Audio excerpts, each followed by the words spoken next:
Hi, this is James Baker from Rorschach Test, and you are listening to Fallen on Rockum Radio.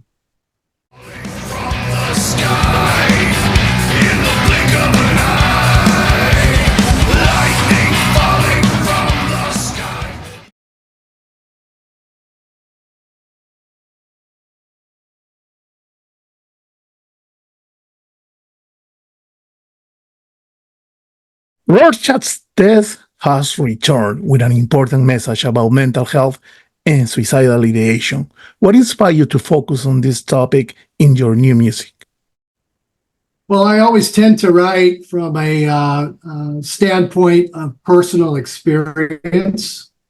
So, without getting into too much detail, this has been an ongoing challenge for myself and other members of the Rorschach Test throughout the years, and especially family members. And most recently, I went through an experience where we not only lost our bass player to suicide, but shortly after that, there was another incident of someone in my family who decided to go that route. And and I think also not only from a personal standpoint, but from a worldview, if you are honest, if any of us are honest as a world community, this problem of suicidal ideation is more out of control than it's ever been. And it is most definitely a more pertinent issue than it's ever been. But yet it's something that is so uncomfortable for us to talk about, think about. And for those who are going through it, it's really a hard thing for them to talk to anyone about it too, for a lot of different reasons. Stigma, people don't want others to think that they're cuckoo, you know. But I've come to find out in my life experience that we all of us have mental health. And just like our physical health, that mental health can at times be very good, and at times it can be very bad. When the body catches a cold, we feel like we feel awful until we get better. It's true. Well, it's the same with mental health. Mental health is that part of our whole person that also can get sick. It doesn't mean that it's something permanent. It doesn't mean that it's something that is going to define a person or label them. What it means is that we all have the capacity to go through times when we're not quite right in that area as well. So what message would you like to send to your fans and people struggling with mental health issues, addiction, or suicidal ideation through your music? Right. Yeah, well, what I want to say, first of all, and you know, the point of writing from a personal standpoint is to allow anyone that's listening to know that they are absolutely not alone in the struggles that they're facing. I know for me at times, it's felt like I was completely alone, that no one could ever possibly understand where I'm coming from. But I'm fortunate, more fortunate than many others, because when I record a song, I get feedback from my community of listeners who tell me, James, I felt exactly like you sang about in that song. So I know I'm not alone. They know they're not alone. So that would be the first thing I would say. And the next thing I would say, which is very important, is whether it's on the socials, the phone numbers that are provided by the various agencies that are for mental health, positive mental health, people that are involved, if they're involved in a church, or if you're at a school and the school has counselors, don't wait. Talk to somebody. Exactly. As hard as it may be, load that off of your back and just say the words to somebody. And that will set the things in motion that need to happen. James, the band has a new lineup. How has the renewal affect the sound and dynamics of Rorschach Test? Well, very positively. For the first time in my life, I have a writing partner, and so that's different. I usually always was very controlling about the writing when it came to Rorschach Test. So letting go and letting somebody else write has been very cool, especially since that person is a brilliant writer and also happens to be my wife. So that's fun too. But I'm going to be honest with you, Gino. Just because she's my wife, if she wrote a song that I felt was not good enough or wasn't worthy to be recorded as a Rorschach Test song, I would tell her. But she's just amazing in what she's doing, and so that's changed the dynamic quite a bit. I'm also working with a young guitarist by the name of Colby Peoples. He is a metal master on the guitar. Well, actually, he's just a master at the guitar in general. And he's also proficient in the studio. It's amazing to me, having watched the evolution of recording. When I first started going to the studio, what we had was 2-inch tape, and that's what we recorded on, one of those 2-inch tape things, and it was very hard to edit anything. Wow.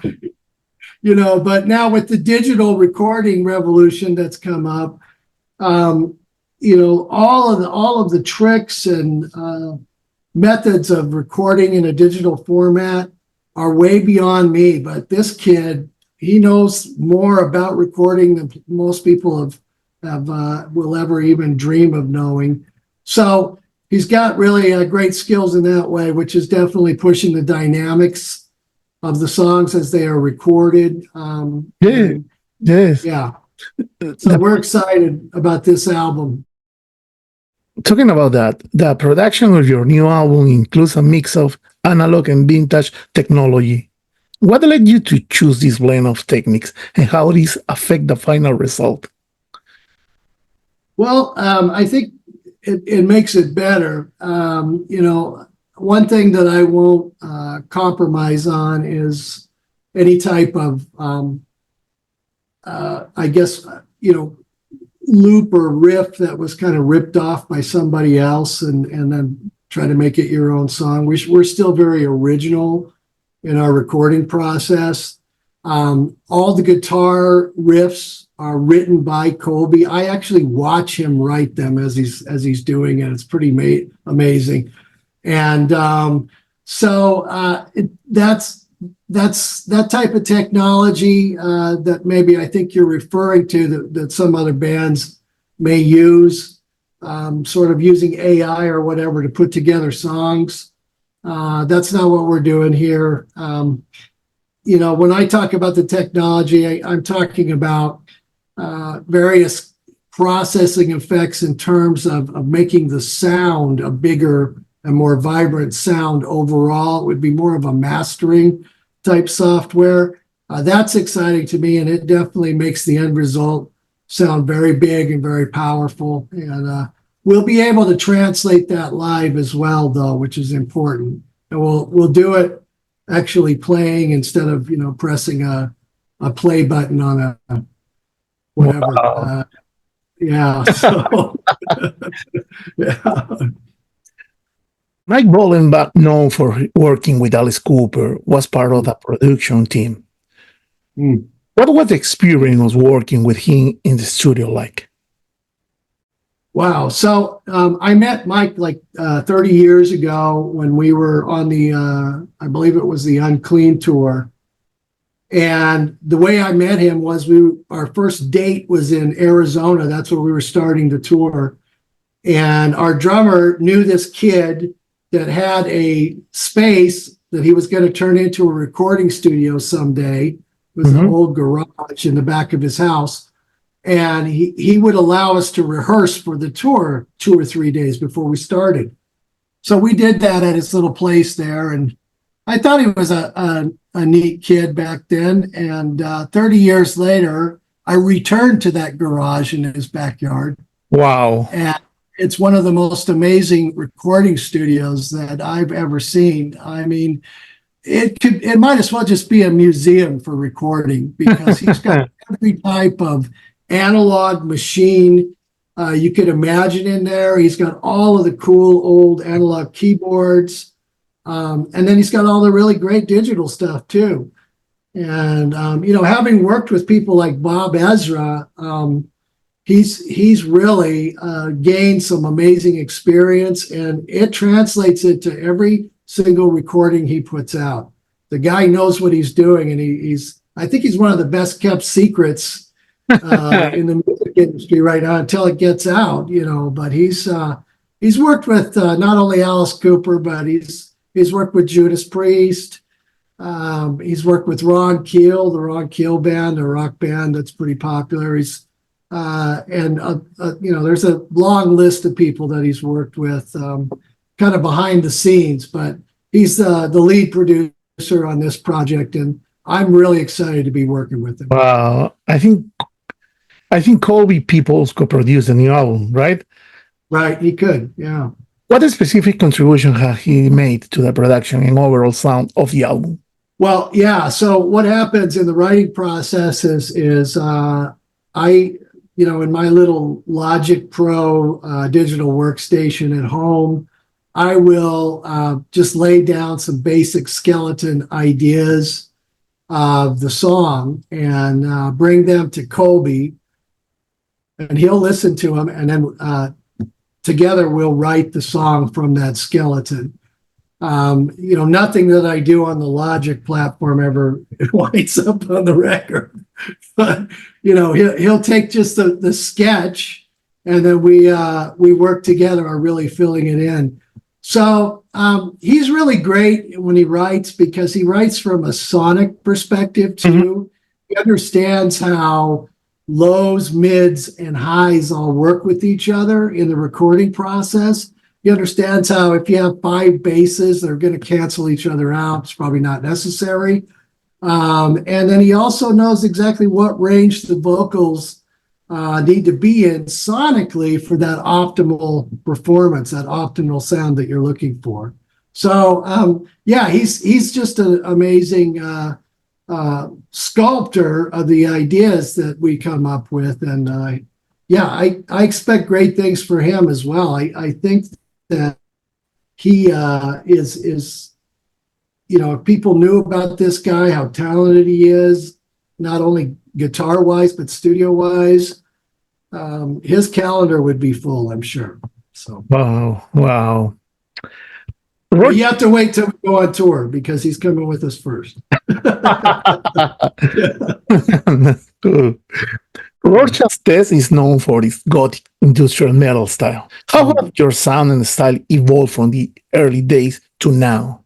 Well, yeah, in the early days, I think when we recorded the 11th, Self-Will Run Riot, and the 11th, we really tried to, almost in a corny way, a cheesy way, have each one of those elements in the song. There had to be goth, there had to be industrial, and there had to be metal. All right. So we would start out a song with the heavy keyboard line going, and there's the industrial right there, see? And then, a guitar with a lot of processed effects on it would come in. There's the gothic, and then finally for the rhythm, there's the metal, and then we would also switch up the beats from more dancey type beats to more hard driven metal beats.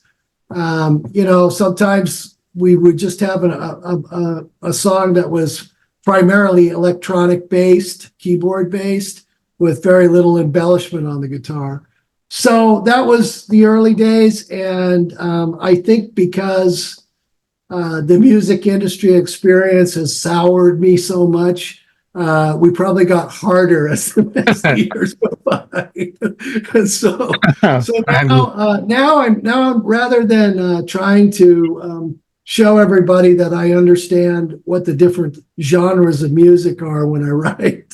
Oh, I write from a perspective of what the subject matter is, and I try to think, what would this sound like? What would this idea or feeling sound like if it were, versed in a song? And so this next album that's coming out is going to be very heavy. So we're going to keep it more on the heavy side.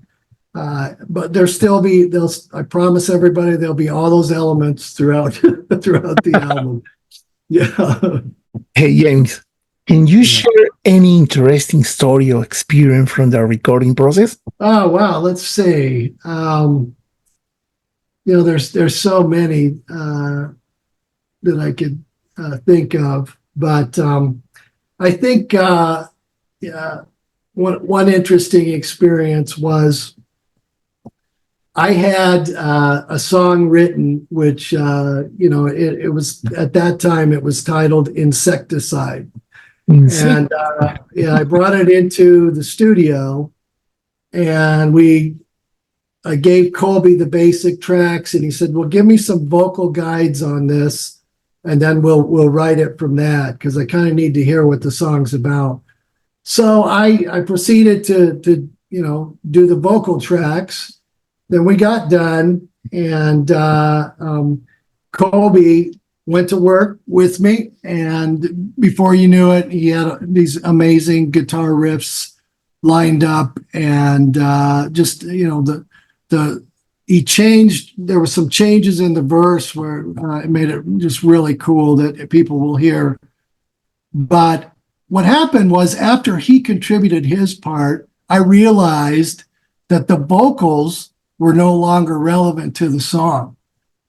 So, in other words, his contributions, guitar-wise, told me inside that this song needs to be about something else. And so I thought to myself what it inspired me about, and we changed the title, we changed the lyrics, and so that was a really cool thing for me to go through. That kind of have a rewrite based on just the way that he has performed in the recordings.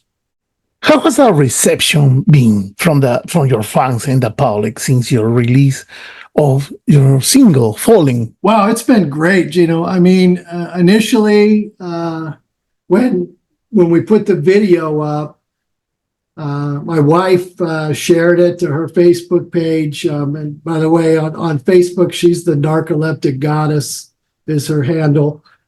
And we got over 120,000 views on the video just like that within 24 hours. It was just amazing. So that has been great. We've been talking to a lot of fine people like yourself, journalists and other people in the industry that are very interested in what's going on with Rorschach Test. So that response has been good as well. And then last week we debuted in the top 50 of metal in the nation. I think we started at 32. I haven't seen where we're at today.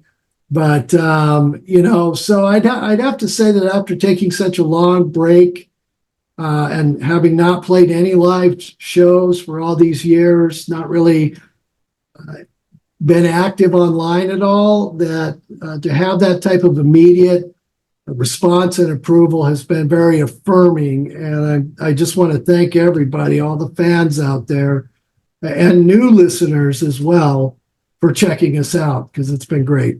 What can Rorschach Test fans expect from this new album compared to your previous work? Well, like I said, I think you're going to hear a sound that goes even deeper than what we've experienced. And, Peace Minus One, our last major full-length LP, featured guitar work by Jeff Loomis. He's a pretty formidable guitar player. He's a friend of mine as well. But Jeff did all the guitars on that album. And so that's a metal album, and it's heavy, but we're going deeper on this next record. It's even more metal. and it's harder.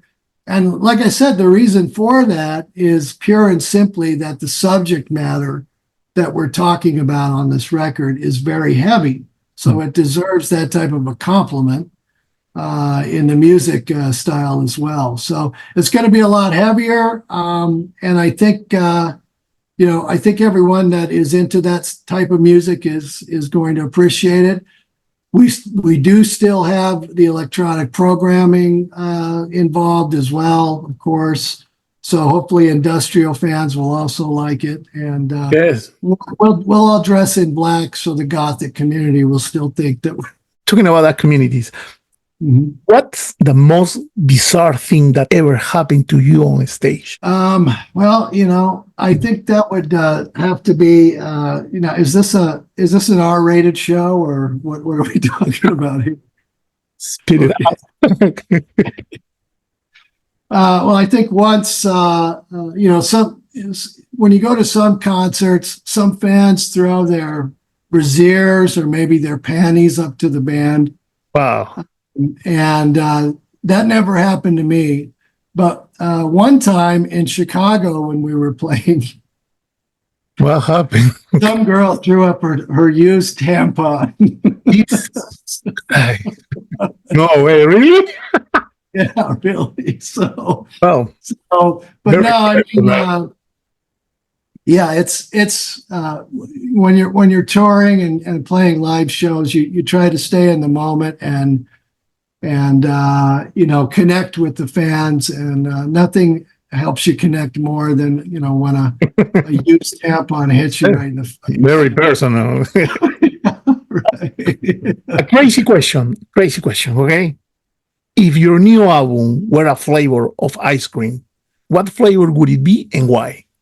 Well, I think I would say that would be black licorice, and the reason why is because it's ice cream, but when you take your first taste of this ice cream, you realize that it has a very hard and not the most favorite flavor to it because of the subject matter that is involved in what we're singing about. And like when we started this interview, one of the hardest things for people to talk about is suicidal ideation. And, so that's one topic of this album. But, again, I can't stress enough for anyone who may see this and is having those feelings right when you're done watching this interview. You don't even have to finish the interview. Reach out and talk to somebody about that. There are other flavors of ice cream as well that you might like better. No, and some people love black licorice too. So I happen to be one of those people, but most people don't. Could you tell us about the release date of the new album? Yeah, we're going to release it. We released the single on May 1st, and we're releasing the album on October 31st. Okay. And the album is Falling too. Fallen relates to the concept of brokenness and how everybody, if they're honest with themselves, has that part of them that is fallen. It's broken. It's not what people would consider right or normal. And I'm a huge advocate of coming to terms with that and embracing that shadow part of yourself, integrating it into your life experience without judgment, and just coming to terms with it's a part of who you are. And so that's where the name came from and the concept for the album. Any last word to your fans in this interview? I just can't say thank you enough for all of you hardcore test heads who have stuck it out and you're still there. It's amazing to me after all these years that I still get to have a relationship with you. We still talk online, and I can't wait to see you. And thank you to all the new listeners as well. I've heard a lot of response from people saying that Rorschach Test, they thought Rorschach Test was their best kept little secret. When they'd be at parties or whatever, people would bring up the majors like Ministry, Nine Inch Nails, Rammstein, and then the cool person would have Rorschach Test to pull out of their back pocket and say, yeah, but have you heard these guys? Yes. And so it's great to know that there's a new fan base out there. We're streaming good every day throughout the world. And we're just really excited to see what the album does when it's finished, and hope to keep going and give you some more after that even. But for now, Fallen comes out on October 31st. The second single is going to be called Belated, and it will come out the same day the album is released with a video. And we look forward to seeing you on the road as well.